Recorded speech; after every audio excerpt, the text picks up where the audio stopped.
Hay una metabolización hepática, sin embargo, el lorazepam tiene un paso menos, por lo tanto, en aquellos pacientes que tienen algún tipo de hepatopatía, como por ejemplo puede ser un paciente alcoholista, es la droga de elección, y la excreción renal.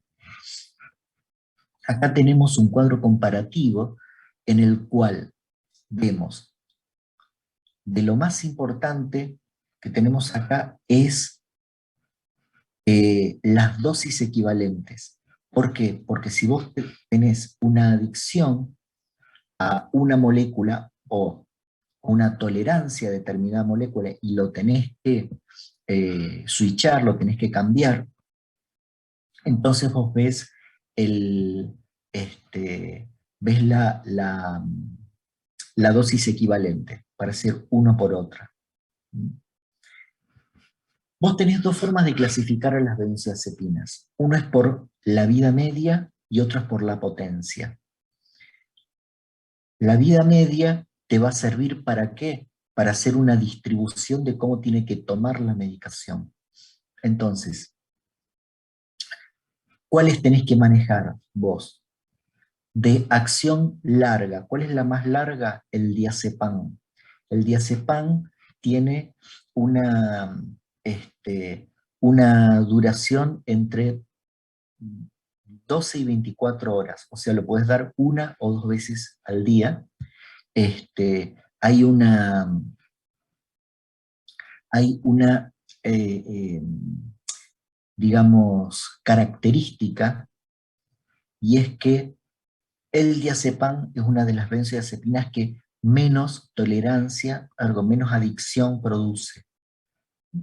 Entonces, si vos estás con un paciente que tiene un perfil adictivo, segundo, al ser una molécula de vida media larga, si yo tengo que utilizar una medicación de manera crónica, puede ser una droga interesante. Es la más miorrelajante de todas. Por lo tanto, paciente que tiene contracturas, tensión, cefaleas tensionales, etc., diazepam.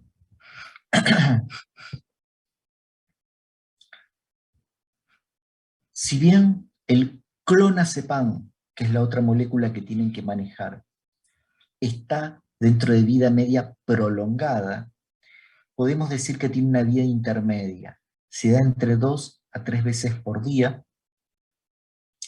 Es una molécula bien potente, es rápida. Como dijimos, tiene una vía de acción sublingual. Por lo tanto, para aquellos pacientes que tienen crisis de pánico, como dijimos, o alguna crisis de ansiedad aguda, clonazepam sublingual.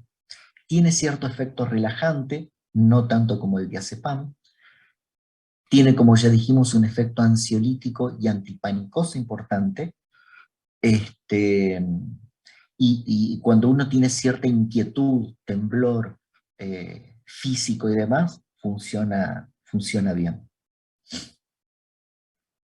La otra molécula que tienen que manejar es el alprazolam. El alprazolam es muy parecido al clonazepam, con la diferencia de que tiene un efecto un poquito más sedativo, ¿sí? Te van a decir los pacientes que toman clonazepam y están más alerta. El alprazolam te da más fiaca. Tiene características muy similares al clonazepam en cuanto a dosis, tomas, etc. También tiene una vía sublingual y son los dos, juntos con el clonazepam, que tienen efecto antipanicoso. El bromazepam, el bromazepam puro, ustedes lo van a utilizar relativamente poco, pero sí lo pueden utilizar porque está asociado a otros fármacos. Cuando hay, por ejemplo, algún tipo de dispepsia o alteraciones digestivas, suelen venir fármacos con un chiquitito de bromazepam.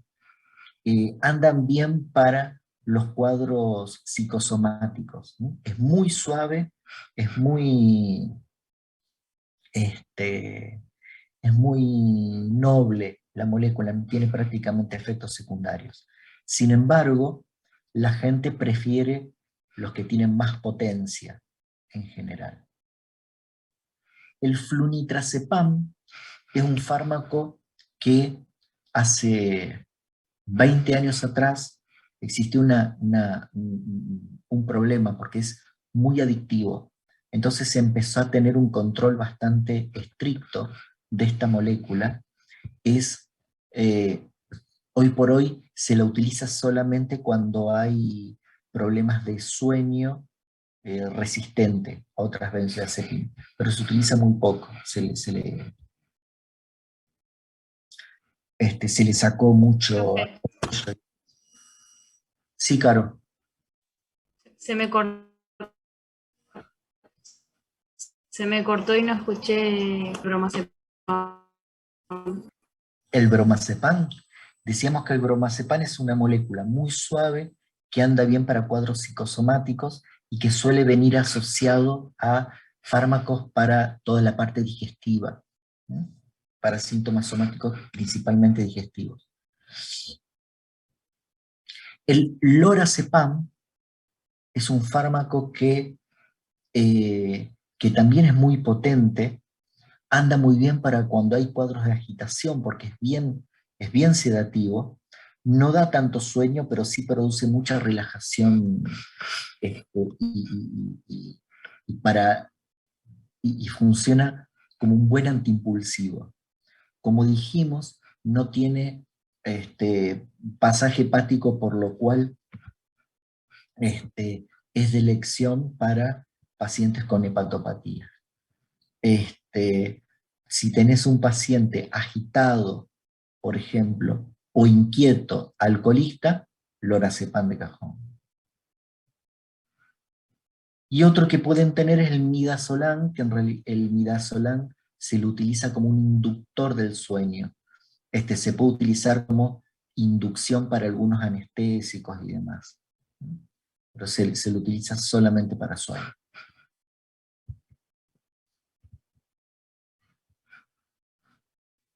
Para la práctica, probablemente sí nos interese más esta clasificación, que tiene que ver con la potencia de los fármacos. Vos tenés fármacos de alta potencia y de baja potencia. Alta potencia, pánico, ansiedad aguda; baja potencia, tensión muscular, cuadros de ansiedad generalizada. Dentro de la alta potencia, vamos, Profe, perdón, sí, se Sofía. me cortó lo que dijiste de los de alta potencia y de baja potencia, ¿para qué se utilizan?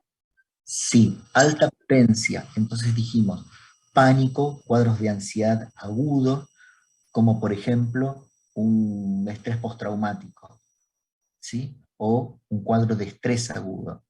Mientras que las de baja potencia son para cuadros de ansiedad generalizada o un estrés bajo pero crónico, o cuando hay tensión muscular. ¿Cuáles son los fármacos de alta potencia que ustedes van a tener que utilizar, que van a ver en las guardias? Clonazepam, alprazolam, lorazepam. Como dijimos, vos vas a estar en la ambulancia del UNICEM y te vas a llevar el sublingual que te va a resolver un montón de problemas. Mientras que el lorazepam en ampollas rápidamente te va a resolver, si el paciente no acepta la medicación vía oral, te va a resolver cuadros de agitación. Los de baja potencia, que más vas a utilizar, por supuesto, es el diazepam. Esas moléculas las vas a tener en cualquier servicio, tanto de urgencia como en consultorio externo.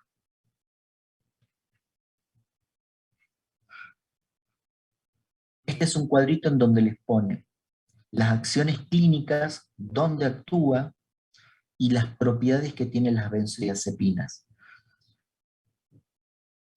Vos podés utilizarlo según cuál es el efecto que estés buscando. Eh, Generalmente vamos a utilizar o la acción sedante o la acción ansiolítica, ¿sí? Pero, ¿puede tener una acción anticonvulsiva? Sí. ¿Cuál? El diazepam. ¿Sí? diazepam endovenoso lento te bloquea el cuadro convulsivo. Acción miorrelajante, sí.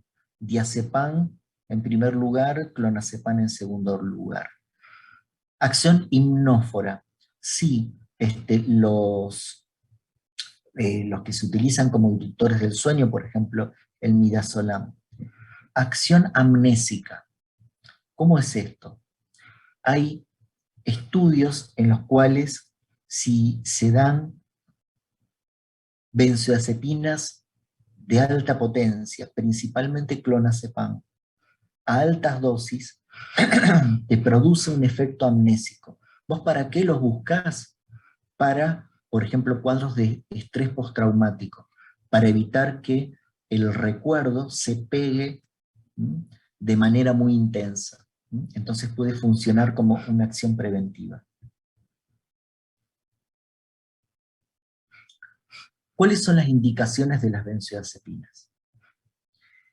Entonces, como dijimos, para un estrés agudo, las de alta potencia, alprazolam, clonazepam, lorazepam. Trastornos de ansiedad generalizada, diazepam y en menor medida clonazepam. Pánico, clonazepam, alprazolam.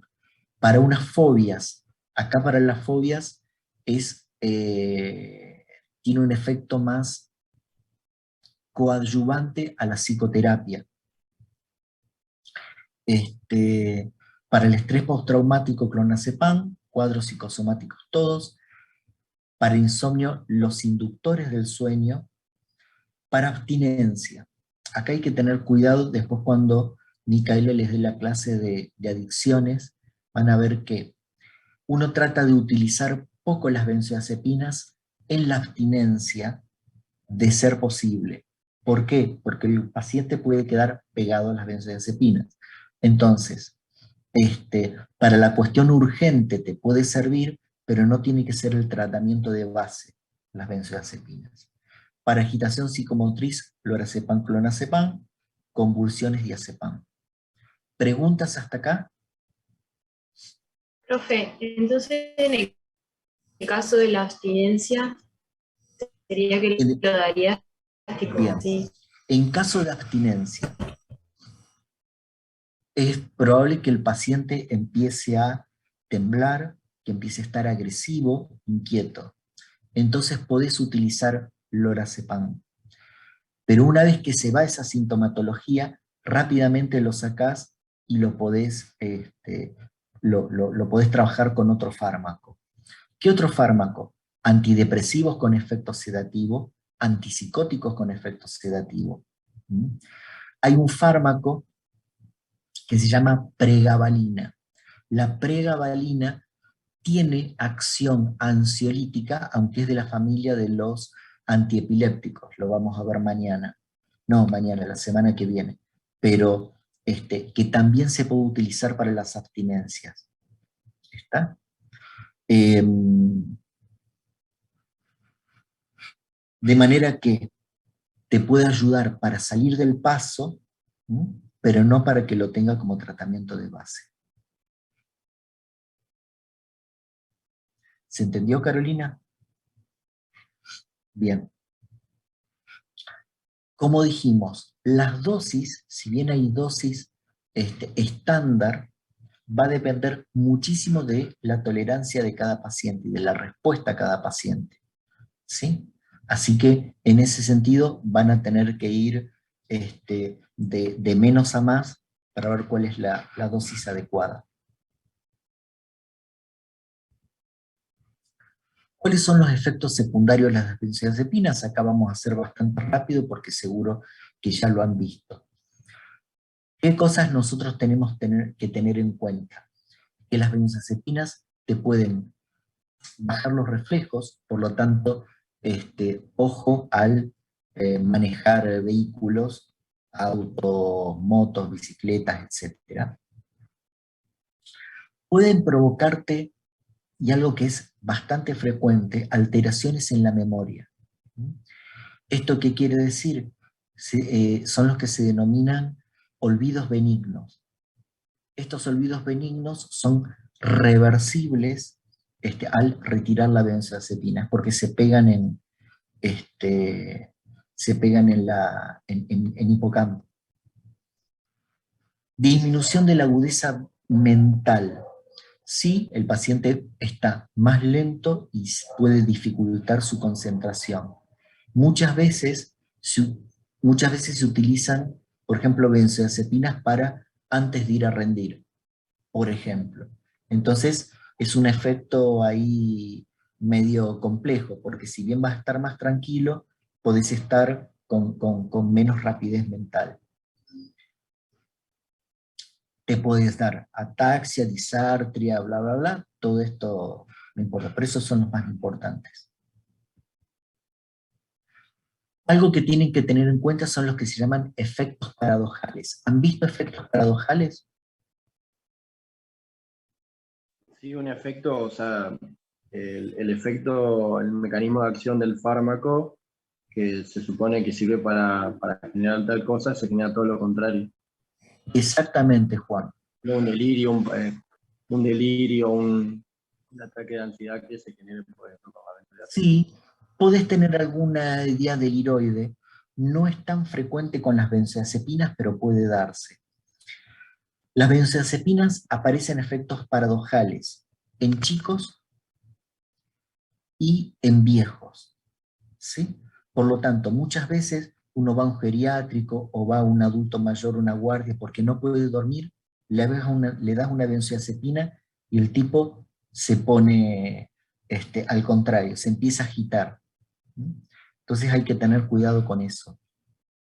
Si tiene algún tipo de lesión en la estructura del sistema nervioso central, también podés tener efectos paradojales.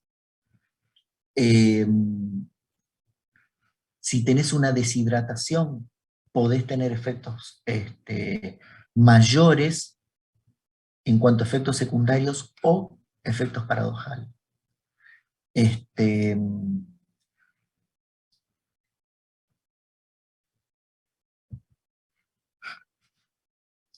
Un cuadrito que les puede resultar útil.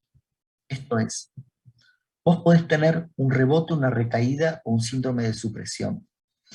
Va un paciente a la guardia, ¿sí? Y te pide desesperadamente una receta de benzodiazepinas. Muy bien. La cosa es, si los síntomas son iguales o parecidos a los de el inicio del tratamiento, ¿sí? Pero aumenta, ¿sí? Es decir, son los mismos, pero con mayor severidad, entonces se denomina rebote. Mientras que, si vos tenés el mismo cuadro anterior, es una recaída. Cuando hay un síndrome de supresión, es decir, que el paciente presenta algún tipo de cuadro adictivo, cuando aparecen síntomas nuevos, no están los síntomas de base. Ahí está.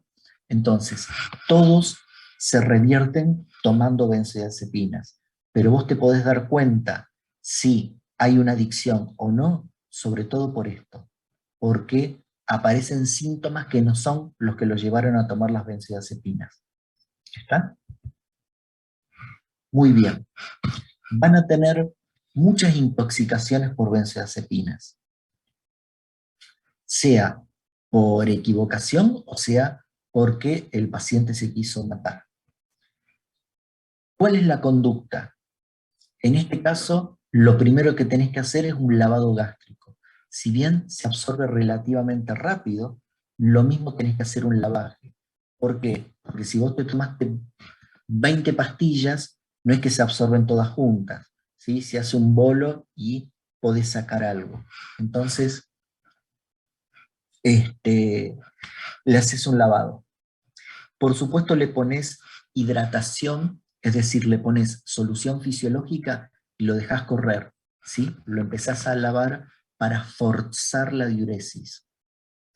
Ahora bien, si nosotros tenemos síntomas neurológicos importantes, si el paciente está comatoso o tiene una depresión neurológica significativa, entonces podemos utilizar flumazenil.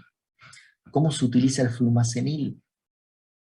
Vos le das 0,2 miligramos muy lento, se lo pasás en 1 minuto, ¿sí? De manera intravenosa. Tiene que ser muy lento porque si no lo matás al tipo. Esperás 1 o 2 minutos y eso rápidamente tiene que revertir la parte neurológica. Si no hay respuesta, le podés hacer 0,3 mililitros, es decir, lo que te queda en el frasco, también de la misma manera, ¿sí? Entre 30 segundos y 1 minuto. Y ves. Generalmente con eso es suficiente. Interacciones. Esto es algo que habíamos charlado ayer. Fíjate que las benzodiazepinas son los psicotrópicos que más se recetan en nuestro país. Y tiene interacción con prácticamente todo. No les puse todo porque no me entraba en la hoja y está en los libros, no tenía mucho sentido. Pero lo que les quiero decir es que, si bien se utiliza muchísimo las benzodiazepinas, tienen que tener cuidado porque se potencia con todo. ¿De acuerdo? ¿Tenemos contraindicaciones para las benzodiazepinas? Sí. ¿Cuáles son? Vos tenés contraindicaciones absolutas y relativas. Las absolutas en una intoxicación alcohólica aguda por el efecto depresor que te puede dar, en una miastenia gravis y, por supuesto, en los pacientes comatosos. Todo por el efecto depresor. Cuadros o contraindicaciones que son relativas. Muy importante es la apnea del sueño. Las apneas del sueño se dan muchas veces, dice, no puedo dormir bien, y le das una benzodiazepina para que descanse mejor. Puede descansar mejor, pero puede empeorar las apneas del sueño. ¿Está? Así que hay que tener cuidado con eso. Y ahí, profe, ¿qué hace? O sea, un inductor del sueño como el solpidem, ¿o qué puede hacer? Generalmente le haces un estudio del sueño, el paciente va a dormir con oxígeno y mejora. Nada más que con eso. Si tuvieras que utilizar además algo para el sueño, utilizás algún melatoninérgico.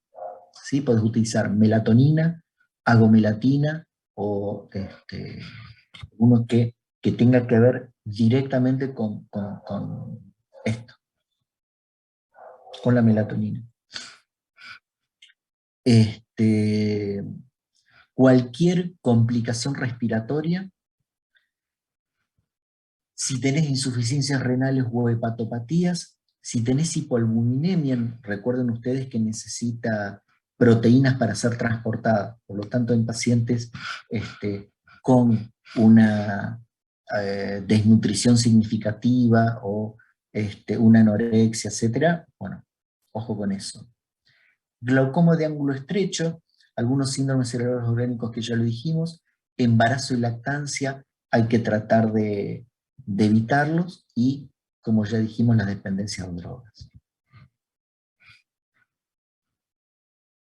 Vos podés buscar algún fármaco que tenga un efecto sedativo, pero no querés utilizar benzodiazepina, por la razón que sea.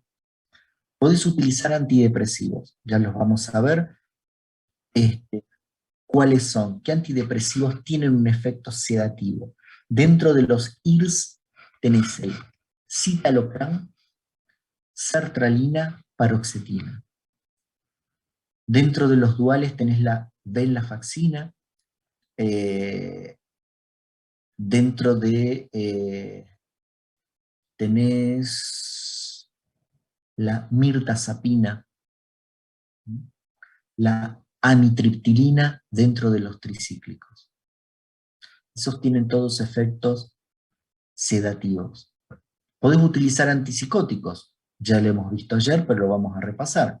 Podemos utilizar quetiapina, luracidona, olanzapina, clozapina. Clorpromacina, levomepromacina. Son los antipsicóticos sedativos. ¿Voy muy rápido? Un poco. Un poco, entonces voy a hablar lento. Dentro de los antiepilépticos, como dijimos, la pregabalina. La pregabalina se utiliza mucho para cuadros de ansiedad generalizada y para dolores sensitivos centrales. Naturales. Podemos utilizar, por ejemplo, gente que te dice, yo no quiero tomar psicofármacos. Bueno, podemos utilizar un poquitito de tilo, valeriana o algunos otros yuyitos por ahí dando vuelta.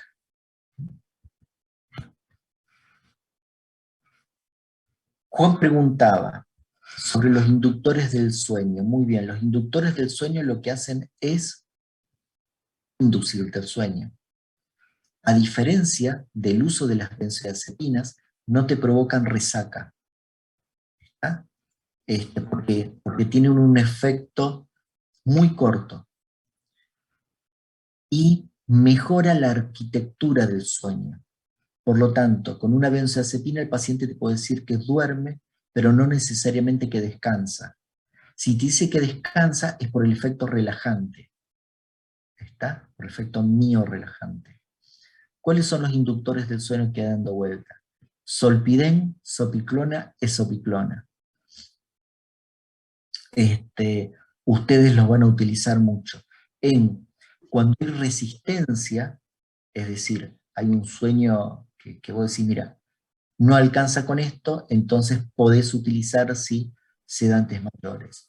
Y todos los fármacos melatoninérgicos, ¿sí? El famoso melatol o agomelatina. La agomelatina es un antidepresivo, pero que actúa vía alterando el ciclo de la melatonina. No funciona como antidepresivo, pero mejora mucho la calidad del sueño.